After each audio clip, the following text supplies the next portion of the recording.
Muy buenas noches, mi nombre es Carmina Picasso, soy su docente o facilitador en su materia Sociología de la Educación.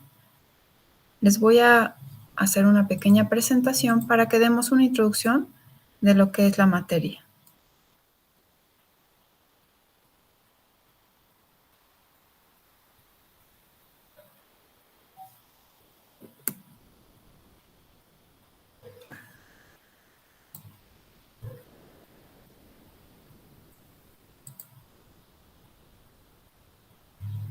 Ahora sí, creo que ya se puede ver la presentación.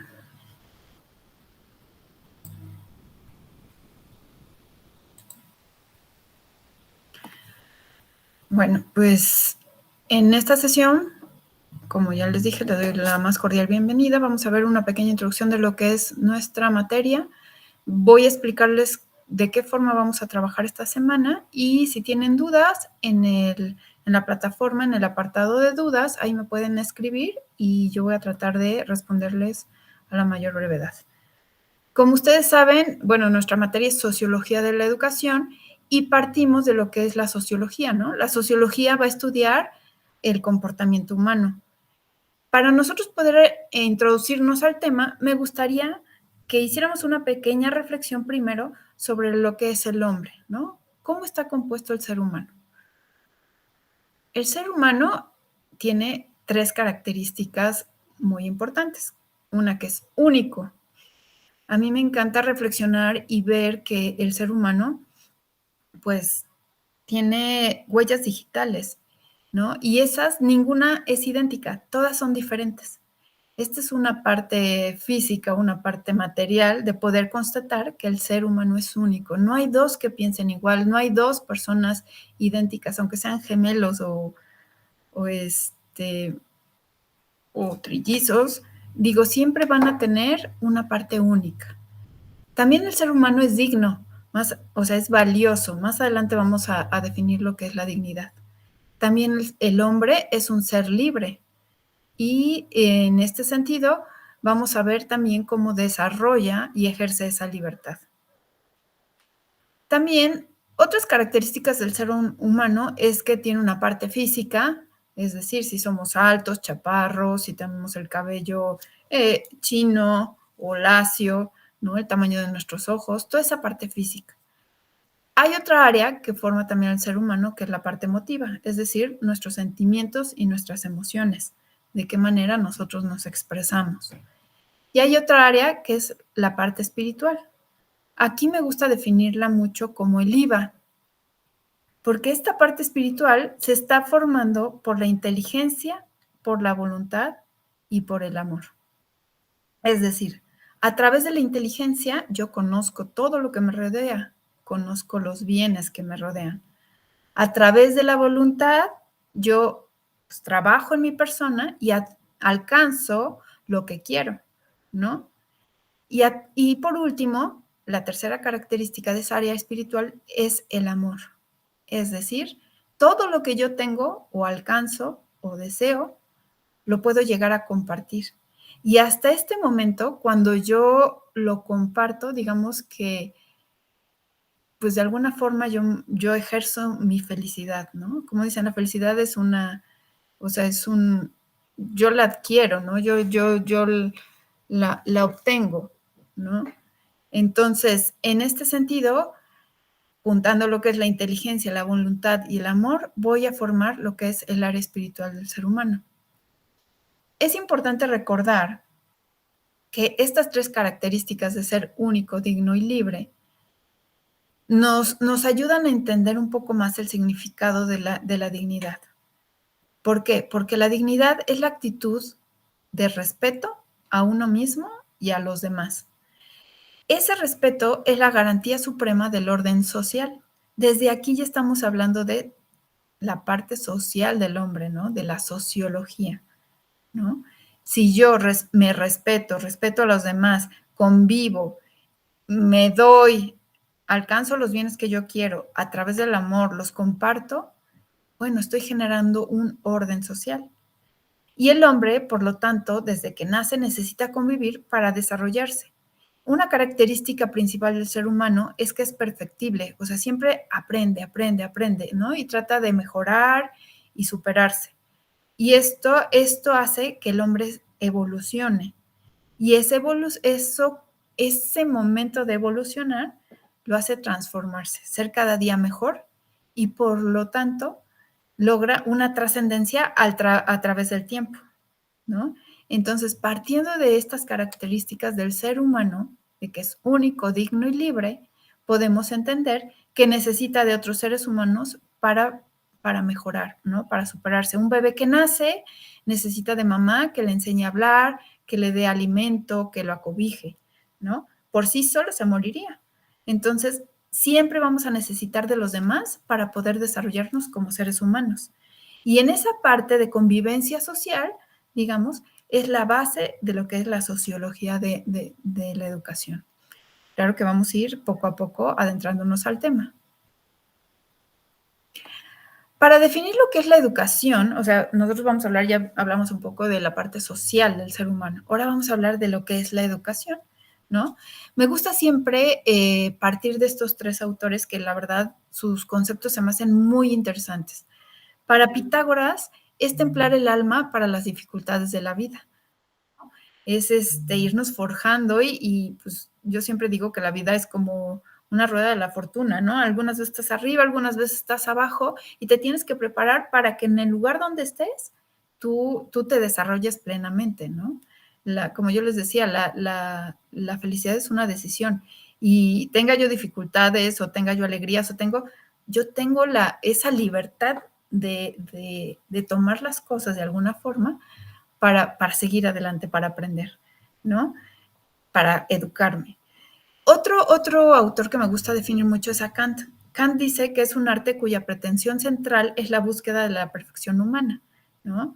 Entonces, aquí en este sentido me gusta mucho hacer hincapié de lo que es ustedes como docentes, aquellos que estén en el área de la educación, siempre pensar que tienen la mejor oportunidad para crear su obra de arte. Yo digo que todos nuestras personas, los niños que están a nuestro cargo, por ejemplo, en la primaria, en un preescolar, incluso los jóvenes de secundaria y prepa, bueno, nosotros tenemos la oportunidad de moldearnos, de generar nuestra mejor obra de arte con ellos, ¿no?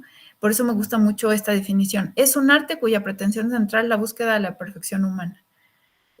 Yo tengo la filosofía de vida de decir que todos los que están a mi alrededor, yo tengo la obligación de sacar lo mejor de ellos, no lo peor, lo mejor, ¿no? Ustedes como docentes tienen como la obligación o esa finalidad de sacar lo mejor de sus alumnos, ¿no? De generar su obra de arte. Entonces, pues me gusta mucho comparar, ¿no? Lo que es la educación en este sentido. Para Durkheim dice que es la acción ejercida por los adultos sobre los jóvenes, ¿no? Entonces yo también puedo conducir a un joven, lo puedo ayudar a educar y encontrar su camino correcto, ¿no? La educación también podemos definirla como, pues es una actividad básica, en ella se transmite cultura a través de las generaciones y esta genera un progreso social. También quiero hacer mucho hincapié que a través de esta materia hagamos una pequeña reflexión y le demos el valor real a lo que es la educación. Muchas personas, luego les pregunto, ¿por qué das clases, no? Pues porque no encontré trabajo, algunas me contestan. Y nunca han reflexionado que es la mejor oportunidad para formar a mejores personas. Claro, comenzando por uno mismo, ¿no? Cuando yo enseño es cuando más aprendo, ¿no? Cuando yo convivo con otras personas es cuando más aprendo yo, sobre todo mi desarrollo personal, puedo tomar algunas ideas de diferentes formas de pensar que me ayuden, ¿no? A alcanzar mis objetivos, que me ayuden a mejorar en mi actuación, etcétera, ¿no? Entonces, es importante que valoremos lo que es la docencia, que le demos el valor justo, que no lo veamos como, pues no me quedo de otra. No, al contrario, es una profesión increíble en la que yo puedo de verdad formar una mejor sociedad, desde mi trinchera, comenzando por mi familia y luego en automático, ampliándola hacia todas las personas que me rodean, ¿no? Mis alumnos, a lo mejor el personal que trabaja, conmigo, las personas de mantenimiento. Con todas puedo ir, pues, buscando mejorar una sociedad, ¿no? Aquí les recomiendo una película que está en Netflix, se llama El Milagro. No es obligatoria verla, pero a mí me gusta mucho cómo ver exactamente eso, ¿no? La importancia de una persona que llega a educar a un lugar, todo lo que puede lograr, ¿no? Todos los avances y todas las mejoras que puede lograr, ¿no? Entonces, siempre, bueno, me gustaría que en esta maestría se quedara como ese objetivo, ¿no? Voy a cambiar el ver mi profesión no como algo obligatorio, sino como algo que me va a ayudar a crecer y que me va a ayudar a mejorar mi sociedad.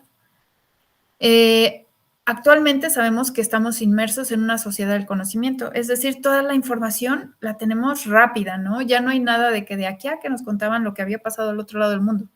O sea, en el momento casi, casi podemos saber qué está pasando al otro lado del mundo, ¿no? Estamos en una avalancha de conocimientos donde pues tenemos que aprender a saber qué información es real y cuál no, ¿no? ¿Qué es lo que pasa dentro de nuestra sociedad? ¿Cuáles son los avances? ¿Qué cosas nos ayudan o nos perjudican para tener una mejor sociedad? Y aquí es donde entra un poco lo que es la sociología de la educación. Nosotros, al estar inmersos en un sistema educativo, bueno, podemos observar que hay objetivos, que hay procesos de enseñanza-aprendizaje, que hay docentes, que hay alumnos, los que decía, les comentaba hace ratito, hay personal de mantenimiento, hay personal administrativo, todo lo que gira dentro de nuestro sistema educativo, ¿no? Esa es como nuestra primera base, ¿no? Incluso hasta los programas, los currículos que se dan, ¿no? Cada programa que nosotros le damos a nuestros alumnos. Todo eso estudia la sociología de la educación, pero no nada más se va a quedar ahí, sino va a analizar también todo lo que gira a su alrededor. Es decir, en una, en una escuela, pues seguramente tiene una comunidad local, ¿no? ¿Cómo está compuesta esa comunidad local? A lo mejor yo estoy en la sierra donde las familias son muy pobres y a lo mejor ni siquiera comida, ¿no? No llega el internet. Bueno, yo tengo que analizar la sociología de la educación, me va a ayudar a analizar cómo es la comunidad que gira alrededor de mi entorno educativo. Otro punto es también analizar la política, ¿no? Si hay derechos humanos que se cumplan, qué partidos están interviniendo, si hay leyes que ejerzan algún tipo de ayuda a mi sistema educativo. Un ejemplo es, por ejemplo, los desayunos para los niños que en un inicio se dieron a través de las leyes, se vio a través de una política pública que era necesario que en ciertas localidades ni siquiera los niños tenían comida y entonces así es como nacen los desayunos o los comedores para los niños, ¿no? O incluso, por ejemplo, las escuelas de padres de familia, cuando ven que papá y mamá tienen que trabajar y los niños no tienen ni quien los guíe, entonces se forman a través de políticas públicas las escuelas para padres para darles herramientas a los padres y que puedan pues ayudarlos a desarrollarse en todos los sentidos, ¿no? Sus hijos. Otro punto que también nos ayuda la sociología de la educación es analizar qué tipo de cultura, ¿no? ¿Cuál es la cultura dominante? ¿Cuál es la cultura alternativa? ¿Qué tipos o medios de comunicación giran alrededor de esto? Por ejemplo, en muchas instituciones hay muchos grupos urbanos, ¿no? Que influyen dentro del sistema educativo, ¿no? A lo mejor con eso de las series coreanas, ¿no? Que todos se quieren, hasta disfrazar, ¿no? Y quieren llegar a la escuela pues pintados o disfrazados o con tatuajes o todo, la sociología de la educación tiene que analizar cada uno de estos componentes y cómo influyen. La economía, como ya lo mencioné anteriormente, también es importante ver pues qué tipo de producción se hace, por ejemplo, en las secundarias o prepas, que los niños a lo mejor ya no siguen estudiando porque realmente entran a trabajar para poder ayudar al sustento de las casas, ¿no? Ver de qué forma es esta economía, también es importante irlo analizando. Todos estos puntos nos ayudan a también ver si se encuentra una desigualdad social, si hay diferentes tipos de clases, de géneros, de etnias, y a la vez, este conjunto de subsistemas, o sea, el sistema principal va a ser mi educativo, pero todos los subsistemas que giran alrededor de él, pues nos van ayudando a desarrollar una historia local, ¿no? Y esta lo podemos ver desde, a lo mejor desde la ciudad donde yo vivo, o como a lo mejor República Mexicana, o a lo mejor como América, o a lo mejor como internacionalmente, ¿no? Entonces, la sociología de la educación va a ver desde fuera, desde dentro de mi institución y todo lo que va a regir a su alrededor.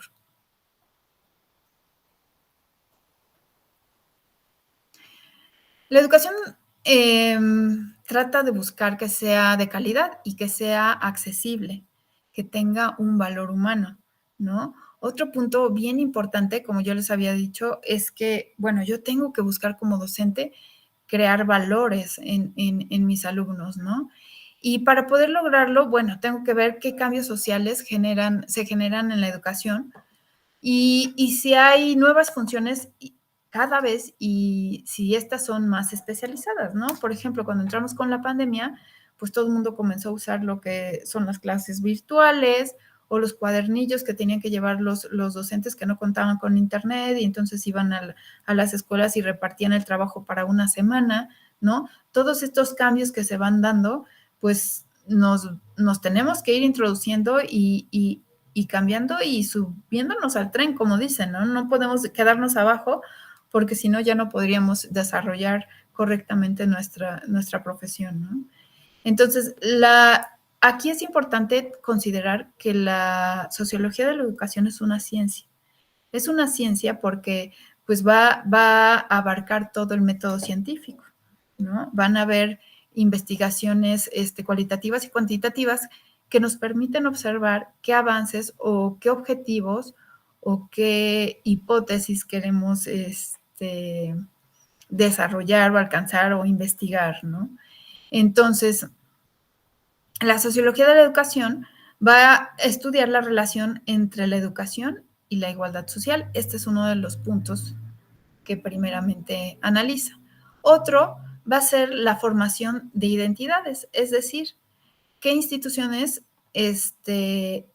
giran alrededor de nuestras instituciones educativas y de qué manera ayudan a sociabilizar, ¿no? También va a estudiar la relación que existe entre la educación y el trabajo, ¿no? Cómo yo a mis alumnos que están saliendo de preparatoria realmente los estoy preparando para enfrentarse a la vida, ya sea a la hora de estudiar una universidad o a la hora de comenzar un trabajo ya más parcial, ¿no? Otro punto que va a estudiar la sociología de la educación va a ser la construcción de una escuela para todos en la dinámica escolar, es decir, que no haya discriminación de género, de clases sociales o de etnias. Tenemos que aprender a analizar qué tipo de estereotipos hay, ¿no? Con cuáles se identifican nuestros alumnos o con qué formas nosotros podemos lograr que realmente la cultura se vaya conservando porque ahora con tanta información pareciera que la cultura se va desvaneciendo un poco. Aquellos personajes históricos que eran importantes, como que, bueno, yo digo, antes se celebraba pues Benito Juárez o se celebraba incluso hasta los santos, ¿no? Y ahorita pues parece ser que se celebra el Día del Perro o el Día de la Planta o el día hacia dónde vamos, ¿no? ¿De qué manera estamos educando? Si estamos conservando esa cultura, ¿no? O la estamos como que disminuyendo cada vez.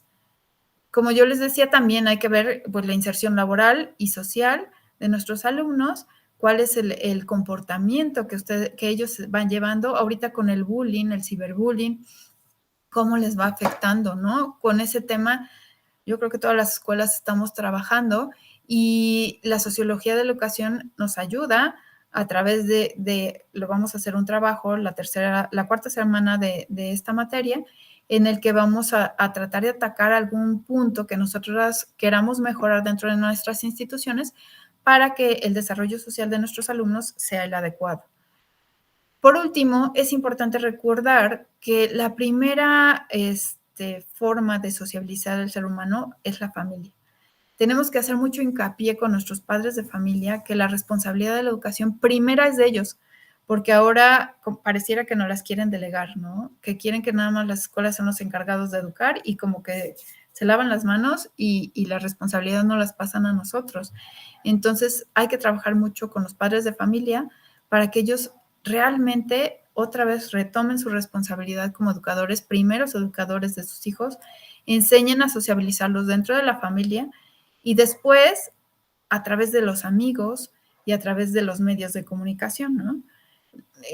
Regreso al tema del bullying, ¿no? Entre los amigos luego se genera ese bullying, o entre los medios de comunicación con el famoso internet, a través de un celular, podemos generar grandes amistades o también podemos desbaratar a las personas, ¿no? Entonces hay que analizar cada uno de estos puntos con la sociología de la educación. Otro autor que me gusta mucho pensar es en Jean Piaget. Él dice que el objetivo principal de la educación es crear personas capaces de hacer cosas nuevas y no simplemente repetir lo que otras generaciones hicieron. Yo creo que con esta globalización es momento de generar más creatividad en nosotros y buscar diferentes maneras de educación, ¿no? Ahora los alumnos todos nos los cuestionan.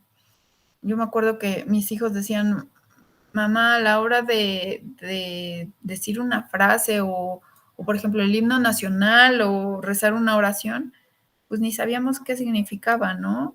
Y ahorita ellos ya como que, digamos que tienen más curiosidad por esto mismo que tienen más información y luego no saben cuál es la real y cuál no es real. Por eso dentro de la sociología de la educación, un punto que nosotros queremos desarrollar en esta materia es el pensamiento crítico, ¿no?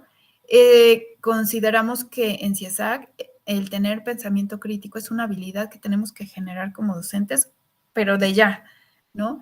Y no significa ser crítico, sino significa ser una persona que analiza y que reflexiona, ¿no? Que no se va con la primera impresión. Por eso el pensamiento crítico, nosotros lo vamos a definir que es fundamental para un mundo globalizado, sobre todo digital. No solo son habilidades cognitivas, es decir, va más allá, ayuda a interpretar el mundo. Y educar, esto nos ayuda, el pensamiento crítico, a educar ciudadanos críticos, no criticones, ¿no? Es decir, saber distinguir cuáles son las noticias falsas de las noticias verdaderas, ¿no? El pensamiento crítico se proyecta a la acción social, es decir, se sitúa en contextos históricos, sociales y culturales. Incluye conocimientos, valores, emociones, habilidades cognitivas y por último se llega a la acción social orientada a la justicia, por lo tanto, se genera una justicia global social, ¿no? Lo que yo les decía, a través del teléfono, estas páginas de Tinder que quiero conocer gente nueva para pues, tener pareja, ¿no? ¿Qué cosas son verdad? ¿Qué cosas son mentiras? Pues va a ser un trabajo que también vamos a hacer en esta materia. Me gustaría que vieran este video. Para saber si algo es verdad o no, es importante que todos aprendamos a... Perdón, lo voy a repetir de nuevo. Permítame un segundo, le voy a subir un poquito más el volumen.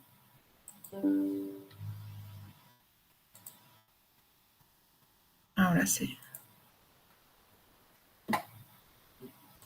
Ser investigadores. Y un buen lugar para empezar es contestar estas tres preguntas. ¿Quién es la fuente de esta noticia? ¿Cuál es la evidencia detrás de esa afirmación? ¿Y de dónde salió la foto que me están mostrando?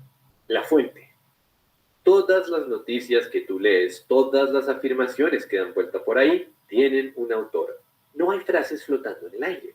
La pregunta es, ¿quién es esa o esas personas? Y en principio la respuesta debería ser muy fácil de averiguar. Las fuentes confiables quieren ser encontradas y uno puede saber rápidamente quiénes son.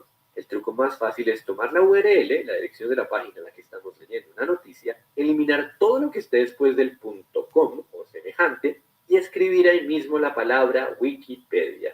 Esto nos va a llevar al artículo que nos cuenta esa página qué es, quién es la fuente. Cuando son medios antiguos, universidades, instituciones del gobierno o en general fuentes confiables, el artículo aparece de inmediato y uno puede averiguar de qué se trata, en qué fecha fue creado y más señales que dan confianza. Cuando no aparece nada, es mejor sospechar, no creer fácilmente. La afirmación. Encontrar fuentes confiables indirectamente sirve también para investigar si una afirmación es cierta o no. Cuando lees algo que te genera sospecha, puedes copiar la palabra clave y hacer una búsqueda en Google. Si la afirmación es cierta, lo que debería ocurrir es que aparecen varias fuentes confiables diciendo lo mismo, y ahí puedes estar tranquilo y confiar en que la afirmación es verdad. Por el contrario, cuando lo único que arroja la página de resultados son fuentes que ni siquiera tienen su propio artículo de Wikipedia, o peor, cuando aparecen fuentes confiables desmintiendo el titular que tú leíste, entonces acabas de encontrar algo que no es verdad. Y lo mejor sería decirle a quien sea que compartió ese artículo que tenga más cuidado. La imagen.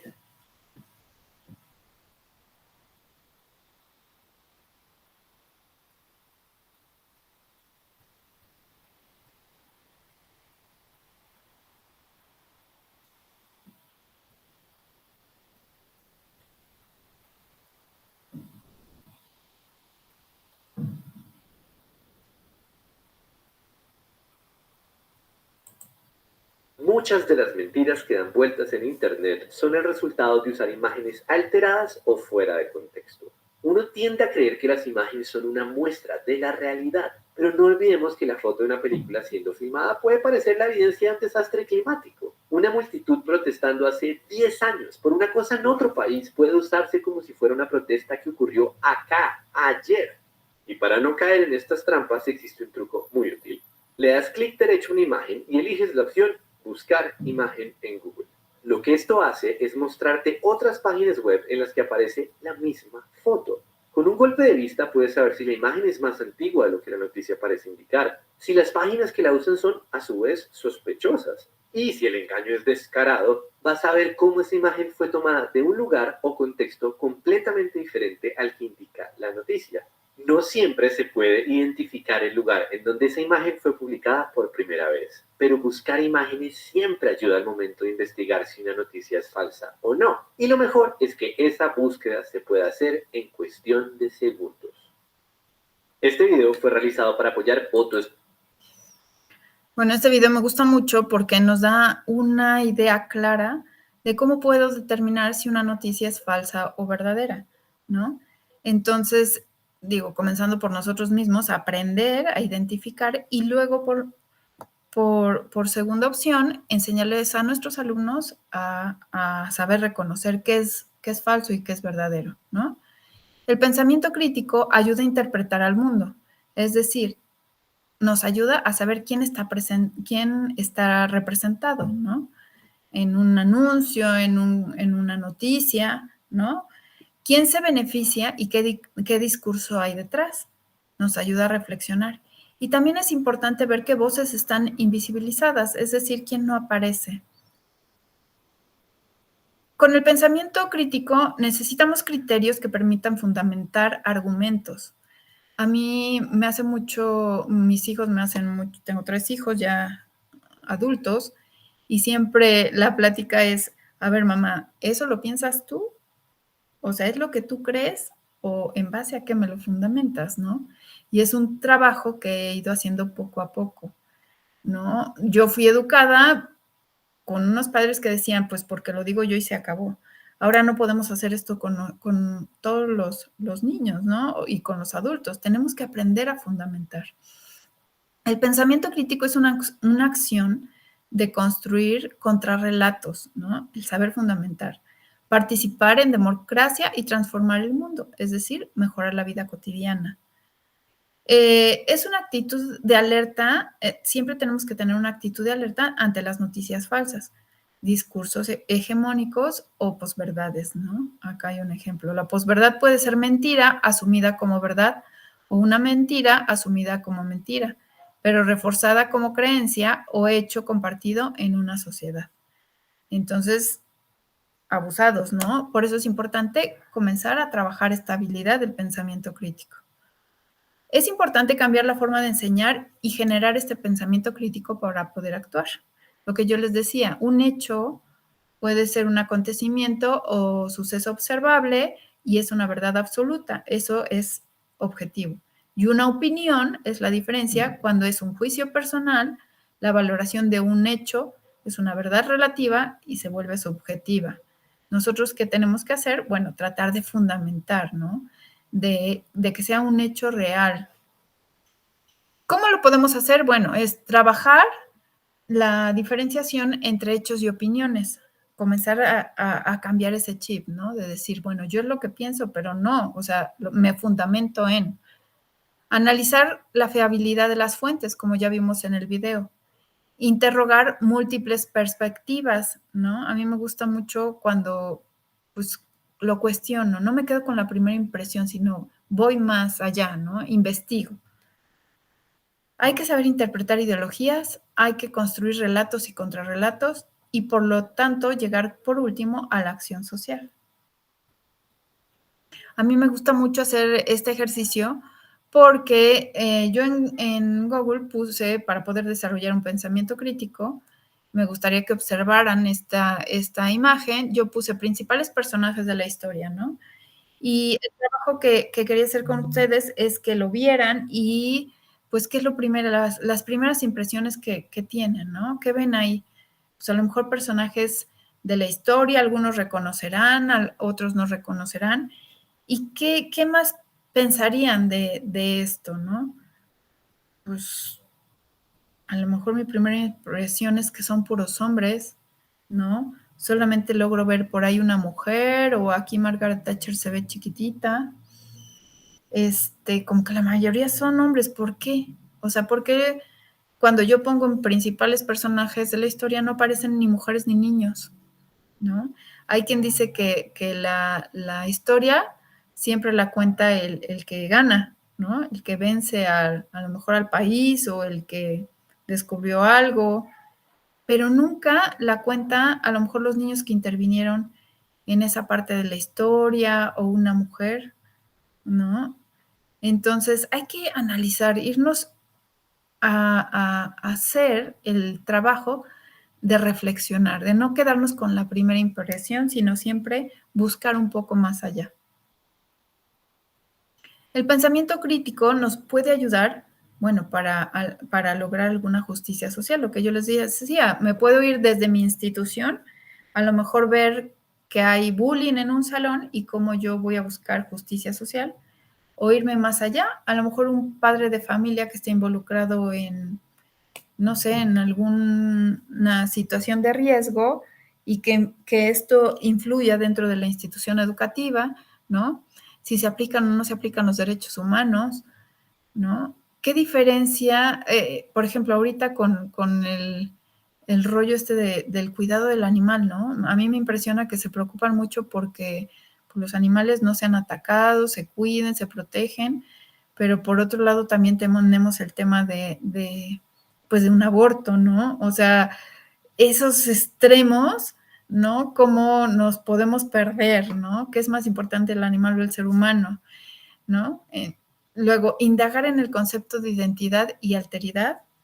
Esto también es bien importante. ¿Con qué cosas me identifico yo o con otras personas? O alteridad conmigo mismo, ¿no? ¿Qué cosas me ayudan a crecer y ser mejor persona? Otro punto es humanizar contenidos de ciencias sociales, invisibles y exclusiones, es decir, cuáles son los intereses de la sociedad.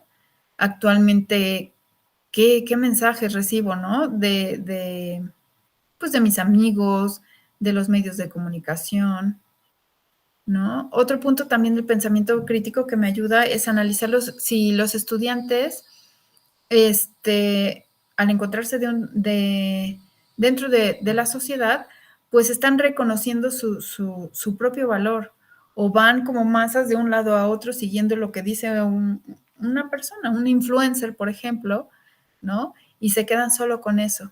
o tienen la capacidad de decir, no, yo este es mi objetivo de vida y voy a alcanzarlo y nadie me va a influenciar, ¿no?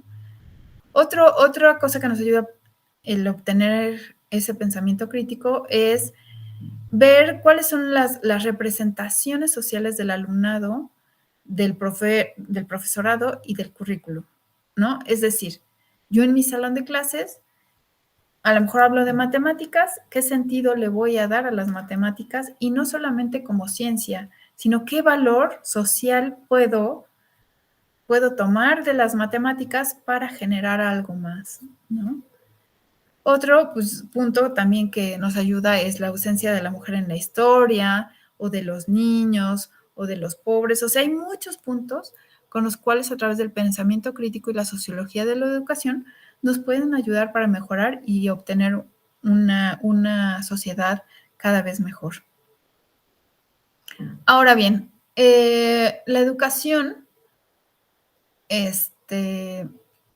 del pensamiento crítico, bueno, o generar esta educación crítica, se puede hacer a partir del currículum, es decir, a partir de los programas que yo dé, si doy matemáticas, si doy sociología, si doy lo que yo dé, ¿no?